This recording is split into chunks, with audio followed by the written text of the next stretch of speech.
Welcome to the official opening of our new training center. As we prepare to start this afternoon's program, I'm going to ask you all to please silence your cell phones. If you could please have silence so I can please welcome the Boston City Singers who are here today to help us celebrate this momentous occasion. Please let us stand for our national anthem.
Please be seated. Thank you.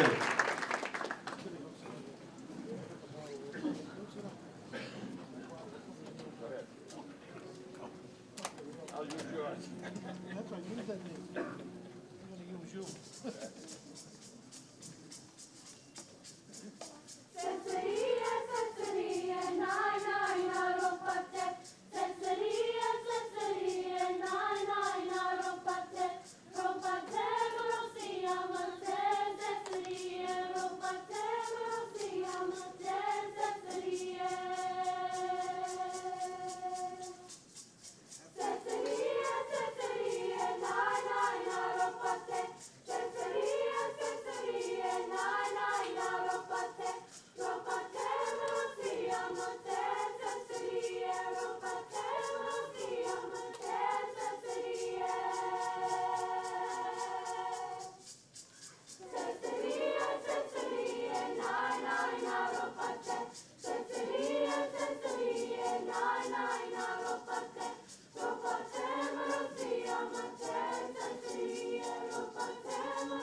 From the Torres Island Straits of Australia. And the next song is 900 Miles, an American folk song.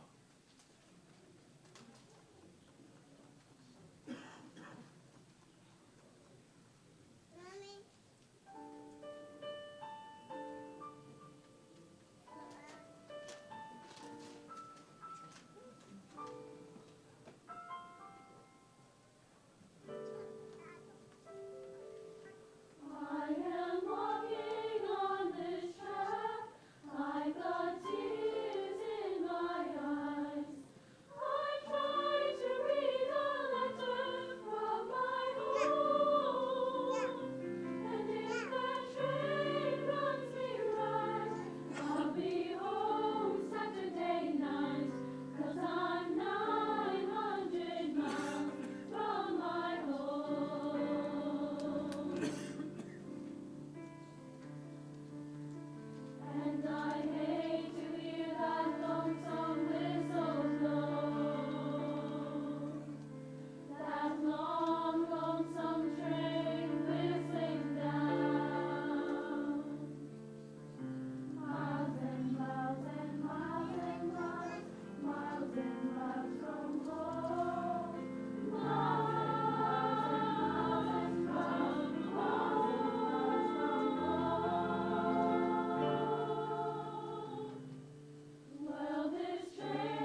Ladies and gentlemen, welcome to our open house, our new training center pipe cutting ceremony, the dedication of the new training center.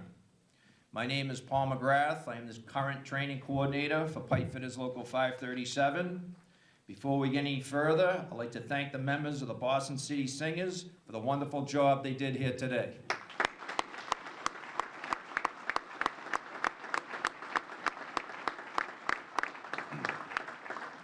At this time, I'd like to invite Father Petrenka to come up to the podium to perform the invocation for today's dedication. Father Petrenka is a pastor of St. Timothy's Church in Norwood and is a member of Local 537. Father?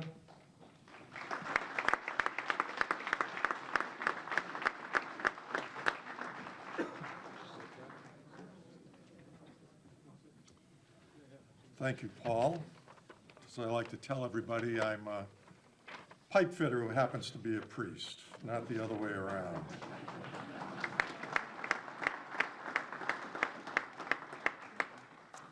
And I'm sure Mayor Walsh, you could attest to this, that you never forget where you came from.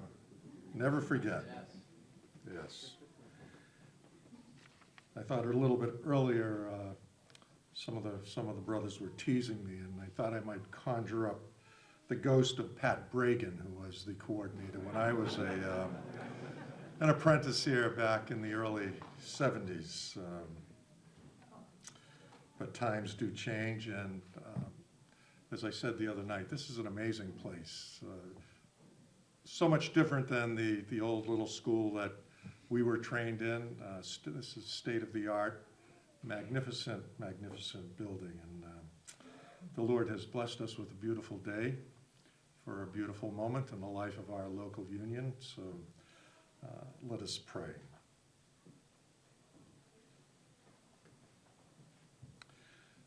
O God, in your wise providence, you are glad to bless all human labor, the work of our hands and the work of our minds.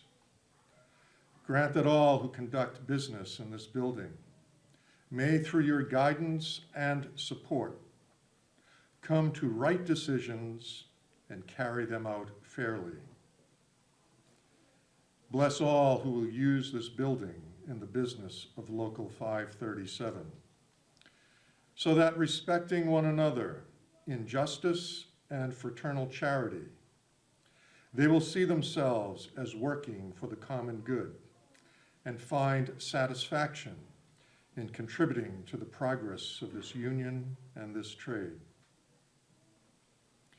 Bless the apprentices and journeymen who will be trained here, and the instructors who will share knowledge and experience with them. Help the apprentices to always appreciate the opportunity they have been given. May they use well the skills they will learn as they apply them in the field. May we always honor the members who have gone before us, on whose dedication to this this new structure has been built. May it always be a monument to their legacy of years of hard work, contributions, and their sense of fraternity. And may God, the Father of all goodness, who commanded us to help one another as brothers and sisters, bless this new building with his presence and look kindly on all who enter here. In all this we pray in God's name. Amen. Amen.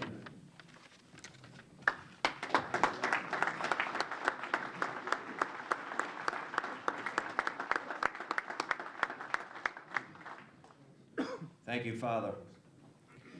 This is a historic day for Local 537, and it's been in the making for many years. For over 100 years, Local 537 has been serving the great communities of Boston. Our history is rich with a legacy of training and having highly skilled workforce. Training has been our cornerstone of our organization. The original training center was built in 1963, and it had served us well.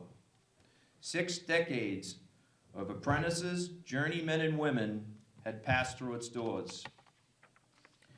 This new 70,000 square foot state-of-the-art building will provide us with more hands-on training for both our refrigeration and pipe fitter divisions, larger classrooms, magnificent weld shop with over 80 welding booths. I hope you all get a chance to take a tour of the facility. It's magnificent. With a project of this size, there are a lot of people to be recognized and thanked. Without the efforts of many, we would not be here today. First and foremost, I'd like to welcome Boston Mayor Marty Walsh. Your continued support is so important to us, and we all thank you for that.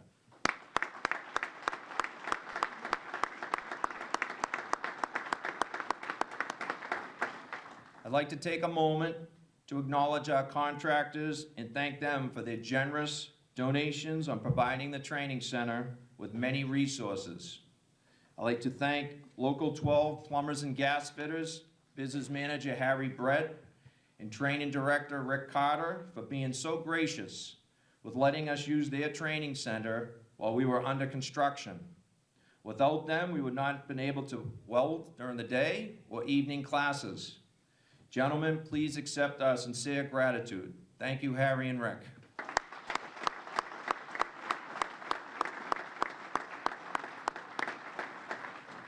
Now I'd like to introduce some of our local 537 leaders, starting with our Business Manager, Educational Trust Chairman, Brian Kelly.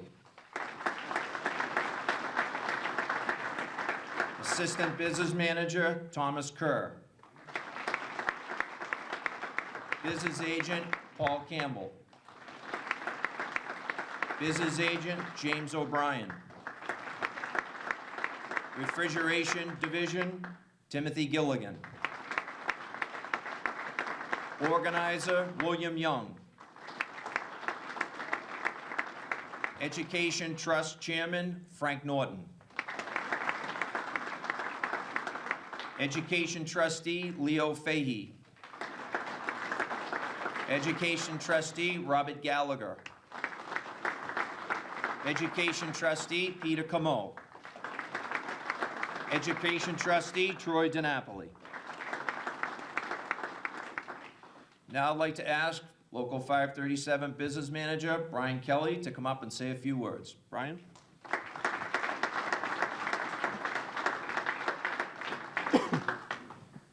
Thank you, Paul. Thank you all for being here today. This is truly a historic moment in our local union's history. Good afternoon, everyone. Mayor Walsh, Representative Beal, Representative Cullinane, Representative Hunt, Representative Decker, Representative Honan, Representative Ryan, Representative Elegado, Boston City Council President Campbell, Councilor Rasabi George, Councilor Baker, Councilor Flynn, Councilor Flaherty, brothers and sisters of Local 537, our colleagues in the building and construction trades, our contractor partners from the New England Mechanical and Service Association, distinguished guests, members of the press, welcome to Local 537's open house.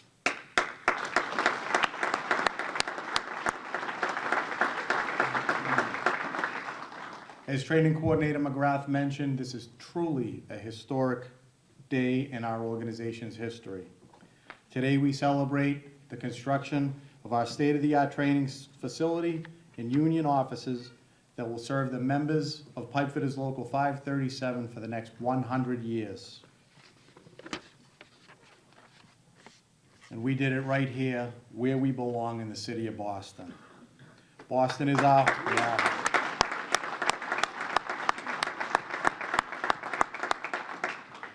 Boston is our home. We love our city, we love our neighborhood, and we love building the city of Boston. On this very site where we built our very first training center roughly 55 years ago, we rebuilt this beautiful facility. That more than tripled our training space increased our meeting space, dramatically increased our hands-on training space, and improved our ability to train our members in every way possible. We did so to accommodate our growth, remain on the cutting edge of technology, and learn and perfect our craft to the highest standards in the entire world. We also relocated our main headquarters and our benefits office here as well, making it the first time in our history that we all reside under the same roof. As in any skilled trade, training is the foundation of the organization. And we feel very strongly here in Boston that we do it better than anyone, anywhere. We train our members to become the highest skilled trades men and women in the entire world. In fact, over the last 10 years, we've had 8 apprentices represent Local 537 and compete in the United Association's international training competition. To quantify this achievement for the audience here today, the United Association has approximately 45,000 apprentices throughout the United States and Canada. This is a true testament to our training program, our curriculum, and our world-class instructional staff. While we navigate our way into the future, it's always important to remember, acknowledge, and celebrate our past. The generations of tradesmen and women that built this organization, leaders both past and present, whose sacrifices elevated us to the levels we enjoy today. I have countless people to acknowledge and thank for helping us to get to this remarkable point in our organization's history, but out of respect for everyone's schedule, I'll try to keep us moving forward and keep it as brief as possible. I'd like to start with the union officers and staff, both past and present, for laying a solid foundation for our organization. I've always been taught that a good leader works hard to leave the office just a little bit better than he found it. Local 537's educational trustees and joint apprenticeship committee members, both past and present, for your fiscally responsible leadership and ever-evolving vision for our future. Local 537's coordinator and administrative staff and instructional staff, both past and present, for running one of the finest and most respected training programs in the United Association, and establishing and cultivating relationships with organizations such as the Dorchester Historical Society and the McCormick Civic Association, relationships that we cherish to this day. All of my brothers and sisters in the building trades, many who are here with us today, it was these men and women that brought this project in on time and on budget. Especially our very own brothers and sisters from Local 537 and the T.G. Gallagher Company. Instructor and foreman Henry Danino and his crew consistently and every day exceeded our expectations in every way possible. I'd also like to give special thanks and reiterate what Training Coordinator McGrath had mentioned. A special thanks to Harry Brett, Business Manager of Plumbers and Gas Fitters Local 12, and Lou Antonellis, Business Manager of IBEW Local 103, to these gentlemen for allowing us to use their facilities throughout our rebuilding process. Mr. John Moriarty from John Moriarty and Associates, and Greg Janey from the Janey Company, for partnering with Local 537 and putting together what we refer to as the dream team to build this world-class training facility and headquarters in our great city. Mr. Al Spagnolo from Spagnolo and Gisness Associates, whose architectural team is second to none. They work tirelessly to design what has been described on many, many occasions as an award-winning design of a building. All the union officers and staff, our trust fund administrator and staff, our training coordinator and his staff, our instructors, for all going above and beyond the call of duty over the last couple of years to make this amazing project happen. Special thanks to business agent and trustee Paul Campbell, Ms. Diane Morad from Neponset Strategies, and Local 537's administrative and training staff for putting together this incredible open house ceremony for us today. To all the members of Local 537 and the New England Mechanical and Service Contractors Association that have made this project and our vision for our future a reality, a most sincere thank you. And finally, to my wife, Wendy, for always standing by my side.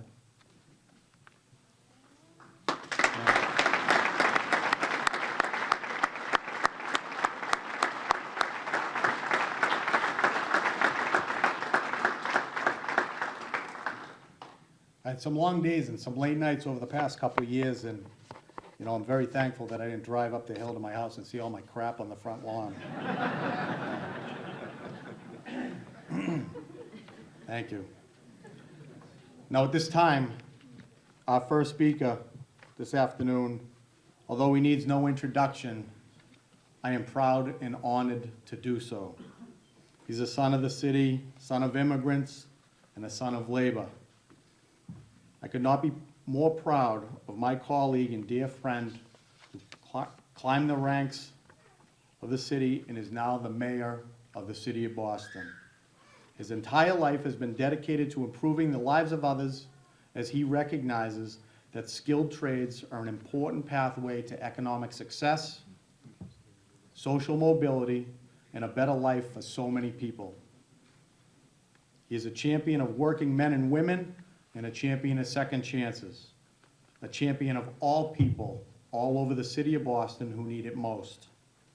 As a leader of the Boston building trades and still today as mayor, presiding over one of the largest economic booms in our city's history, he is leading the way on diversifying the building trades, growing our ranks at a time when skilled labor is sorely needed, and creating opportunities for folks to enter the middle class. He's a great mayor and a great friend. Ladies and gentlemen, please welcome the mayor of the city of Boston, Martin J. Walsh.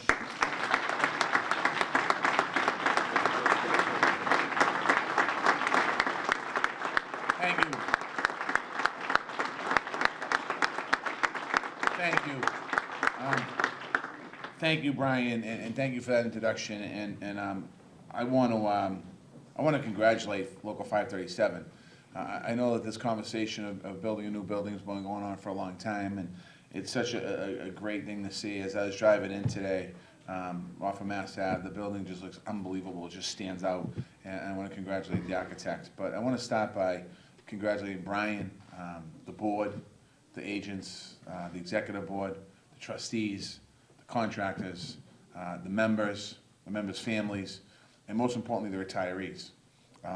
Special thanks to the retirees, because 108 years ago, when somebody decided to create this local union in 1911, they changed the way work is done. They changed the way people are respected. They changed to make sure that people have, over that time, a pension and health care, annuity, sick time, taken care of, workers' compensation, work rules, 8 hours, overtime, all of the things that are important today. I want to thank the retirees, because oftentimes as young people, when they come into the hall of the trades, they think all this is just automatically here. It wasn't. It was here because of your predecessors. It has nothing to do with you. It has everything to do with your predecessors. And your job is to respect that. And your job is to work hard for that.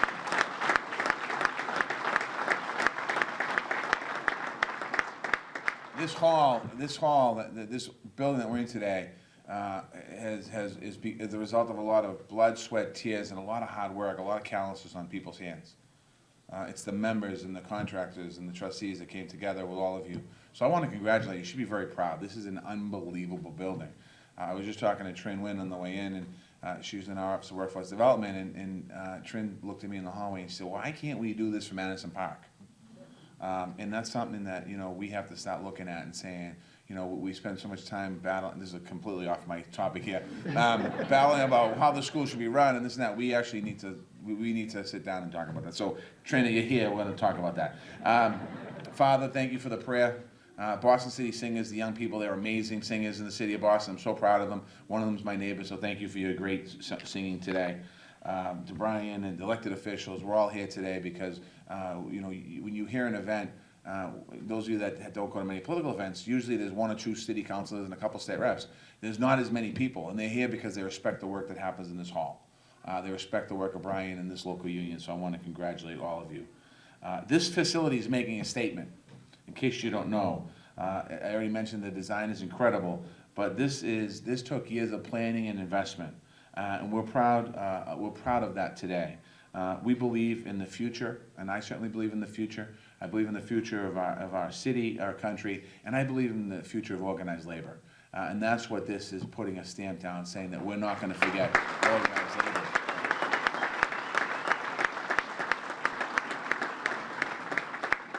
This, Brian alluded to already, this building is about faith, it's about investment, it's about skills, it's about success, and it's about the future building of the city of Boston. In the city of Boston right now, as we speak today, we have $12 billion worth of development under construction in our city. 26 million square feet of new space, of housing. We have 12,000 units of housing that's being built right now as we sit here today. 2,200 of those units are income restricted, which means they're for poor people. They're for us, so as we see our city grow, we can make sure that our city is for everybody. And many of the members of this local union are working on those projects. Just the first 3 months of 2019, we've approved $1 billion worth of new development in the city of Boston. That's 2.5 million square feet of new development, and includes 1,700 units of housing. So as we think about our city, and as we think about the growth of our city, it's also making sure that we understand the growth of our neighborhoods and protecting the people that actually lived and grew up and stayed in our neighborhoods that we want to keep here. You can see what it looks like right here in this neighborhood alone. We have a couple new apartment buildings out back. We have a new movie theater. I grew up right up the street that way with Frank Baker and Anissa. This neighborhood's completely changing, but we think about the amenities that are being put here is making sure that people can stay in this neighborhood. There's new sidewalks, new stores, new restaurants, right out the back door, new jobs.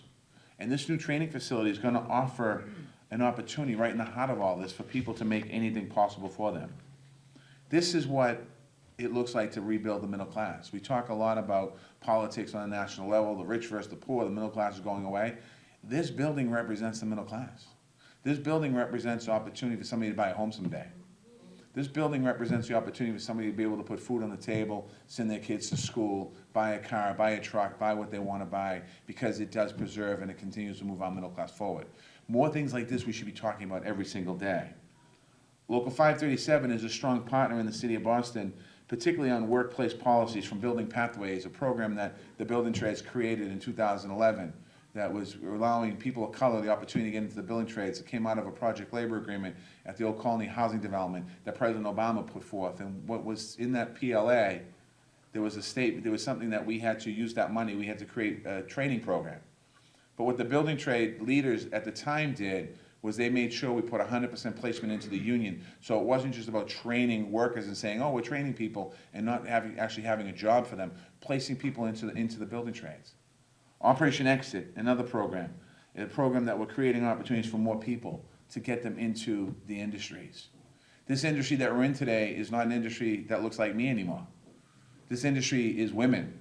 This industry is people of color. This industry is about opening doors and opportunities so we continue to grow and continue to create opportunities. And that's what the leadership here at this local union has done. And I want to commend them for that, along with their contractors. And I want to commend their contractor staff as well.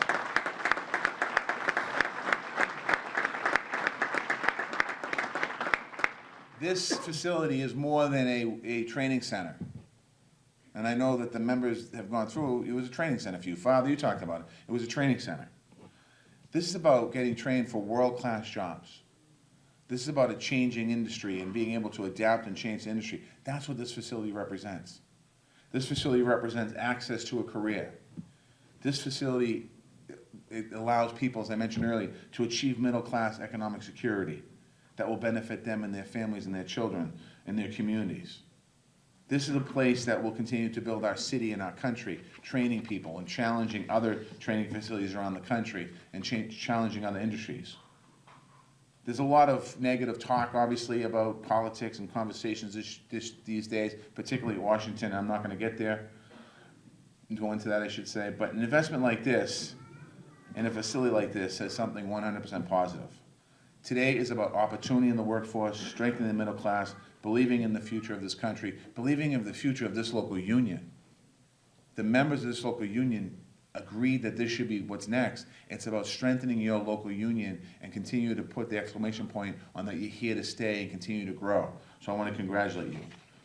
Last thing I want to say is I am grateful, as Brian mentioned, not only that this union hall and this training facility is in the city of Boston, but I'm grateful that it's in Dorchester, and I want to thank you for that.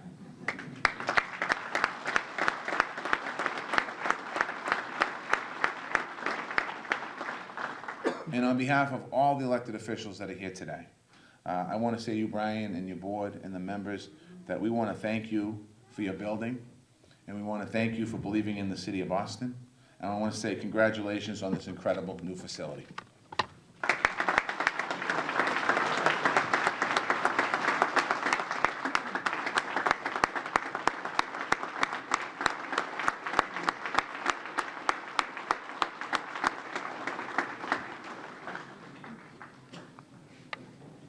Thank you, Mr. Mayor. It's always a pleasure to have you speak at our events here. It means the world to us.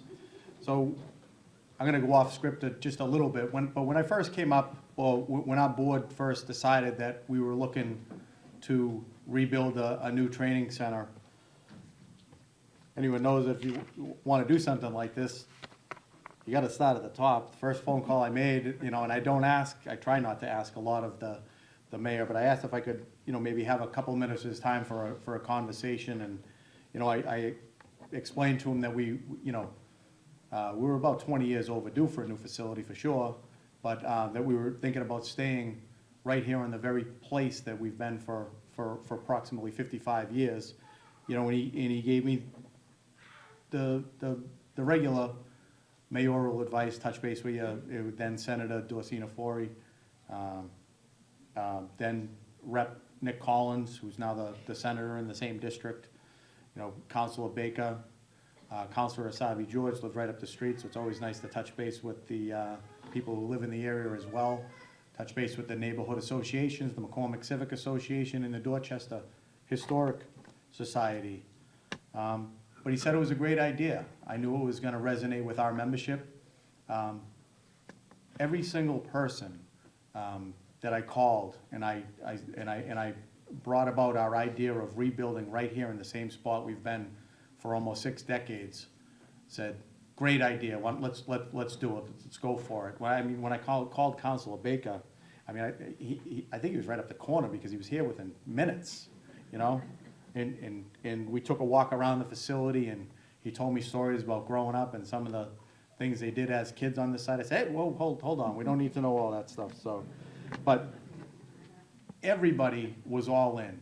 I didn't have anybody, including our next speaker, say anything other than it's a great idea. And our next speaker is another one of us, Dorchester resident, who I'm proud to call my friend. You want to talk about jumping in and filling some big shoes? Well, this guy jumped in with both feet into the general agent of the Boston Building Trades job. His name is Brian Doherty. He hit the ground running and hasn't stopped since. I'm proud to say, even with his busy schedule, when I brought this project to Brian, he happens to also be a Dorchester resident, and he was at every single neighborhood meeting, every single BPDA meeting, every single permit meeting, over and above his regular job serving the Boston Building Trades. He was there throughout our construction.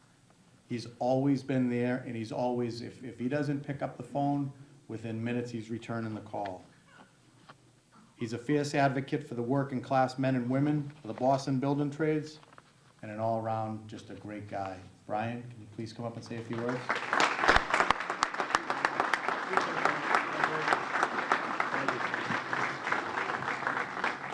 Thank you very much, Brian, and to Paul and to the entire team here at Local 537.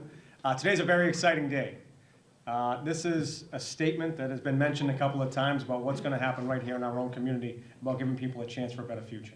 So today, I want to say thank you to Brian Kelly for his incredible leadership and making sure that everyone has a chance to put food on the table for their family and the entire local 537 team.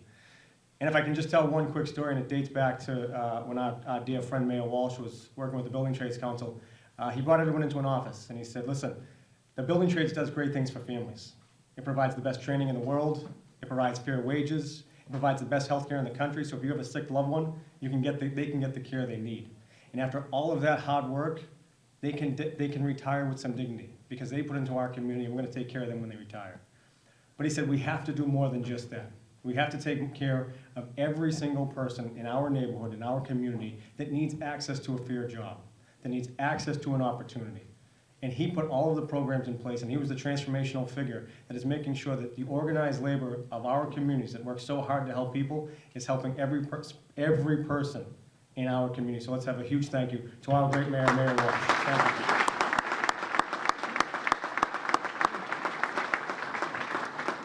I'm going to keep this pretty quick because it's a very exciting building. I had the opportunity to take the tour. Everyone should take a look. But this is a big statement.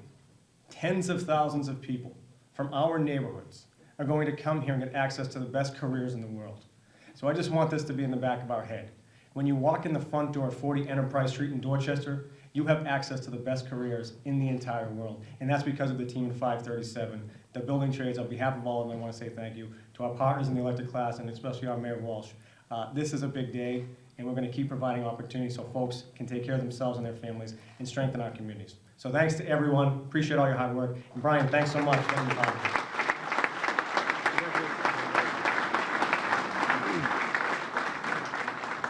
Thanks, Brian. I really appreciate you, all the hard work and standing shoulder to shoulder with me all along the way. Last but certainly not least, if I could ask Mr. John Moriarty and Mr. Greg Janey to come up. I know that they're dueling on who's going to say a couple words, but in one of our earlier meetings with John Moriarty, when this remarkable project was still in discussion in its conceptual stage, John came to me with a proposition of doing a joint venture with JMA and Janey Company. And while I had a long working history and a tremendous respect for Mr. John Moriarty, I had never met Greg Janey. And of course, the condition was that the chemistry worked.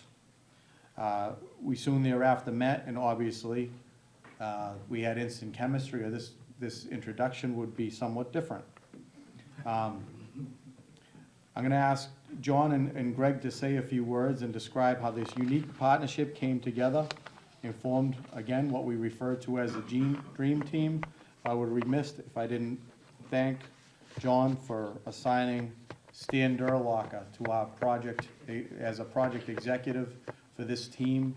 It was like he was building his own house when I tell you the pride that he took in this project, and Stan is part of our family and deserves a round of applause as well. John and Greg? So this is actually an interesting proposition that we made to Brian, and I said, Greg and I, this is kind of taking government and applying it to the private sector. We met each other because Massport had a requirement that we make an effort towards diversity. Greg and I met, it took us 45 seconds to make a deal on a $400 million hotel, which is now in process. And the piece that was missing is this wasn't required in the private sector. It's only required in the public sector. So when I met Brian, I said, Brian, I think we should do this in a joint venture with Greg. And he said, well, why would we do that? I said, because we don't have to. It's much more important for us to do this because we don't have to. And if you saw those singers out here, that's what this city looks like today. And that's what this needs to look like, and this industry needs to look like. And Greg and I, we have $450 million worth of work together. We've got another job we're trying to do together. I think it might happen. And we took this one and we said, there's one downside on this one. We might make 2,800 people mad at us. Usually we've only got 4 or 5 people that are mad at us. But we were thrilled to do this together. Great training opportunity for our young guys. Stan acted like a mentor to all the young people on this project, and we are thrilled to be part of this. When I drove up today, I said, the statement that this building makes about who we are and what we mean is so visible, and it is so important, and we have both been, I've been the beneficiary of this labor force for 45 years, and I am so proud to be part of this. I'm awfully glad you didn't let anybody else build it. Thank you so much.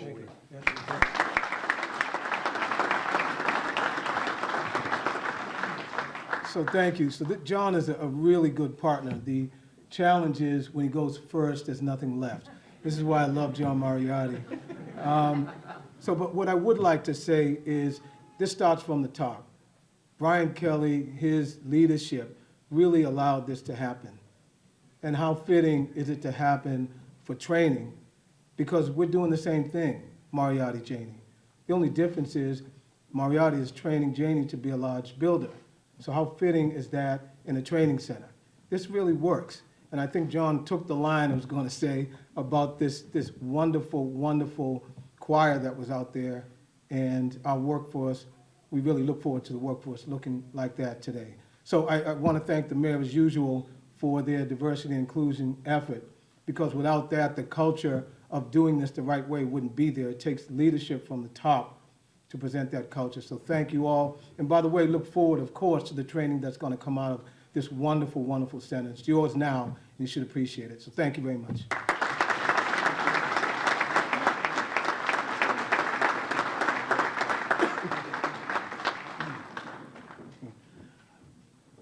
And if I may just punctuate just a couple of the words that Mr. Moriarty just spoke. And usually Mr. Janey takes this off, and it also always sounds a little bit better when it comes from Greg. But this partnership between John Moriarty and Associates and Janey Company came about because we wanted to make it happen, not because we had to make it happen. Our city is changing right before our eyes, and if you don't see it, you have your head in the sand. We've been working all along the way, and I'm going to tell you, from my standpoint, from an owner's standpoint, this project was a grand slam, and it was because of the partnership and the team that we put together. And again, it wasn't because we had to; it was because we wanted to. And Greg Janey's a class act. Yeah.